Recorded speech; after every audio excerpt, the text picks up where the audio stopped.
संडासच्या जागेमधून रक्त पडतंय. खूप दुखतंय का? संडासला खडा होतोय. पोट साफ होत असताना अगदी जीव नकोसा होतोय. जीव मेटाकुटीला येतोय. घाबरगुंडी उडते का? आव पडते का? संडासच्या जागेला खूप खाज येते का? घाबरू नका. आयुर्वेद तुमच्यासाठी अतिशय सुंदर सोल्युशन घेऊन आलेला आहे. आणि आयुर्वेदामध्ये या सर्व कंडिशन्सना अर्श, भगंदर, फिस्चुला, पाइल्स, परिकर्तिका, फिशर्स अशी विविध काही नावं आहेत.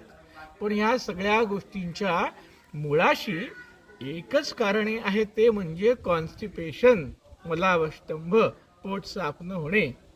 जर तुमचं पोट साफ असेल, पोटात संडासला खडा झाला नाही, पोट नित्य साफ झालं, कोणत्याही प्रकारची औषधं पोट साफ होण्यासाठी घ्यायची गरज पडली नाही, तर हे असे मुळाचे विकार, रक्त पडणे, संडासची जागा दुखणे, फिशरचा त्रास होणे या गोष्टींपासून आपल्याला दूर राहता येऊ शकतं.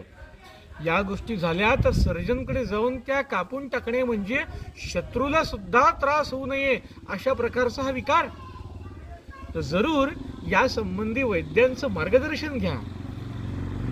बस्ती चिकित्सा नावाची एक चिकित्सा आयुर्वेदामध्ये या प्रकारचं कॉन्स्टिपेशन आणि मुलावष्टंभ दूर करण्यासाठी अतिशय सुंदर काम करते. आपल्या जवळच्या वैद्यांचं मार्गदर्शन घेऊन, डॉक्टर मी बस्ती घेऊ शकतो का? मला कॉन्स्टिपेशन कधी होऊ नये यासाठी मी काय काळजी घेऊ? मी कोणता आहार करू? या संबंधी मार्गदर्शन घेण्यासाठी किमान तुमच्या वैद्यांना विचारून पहा तरी.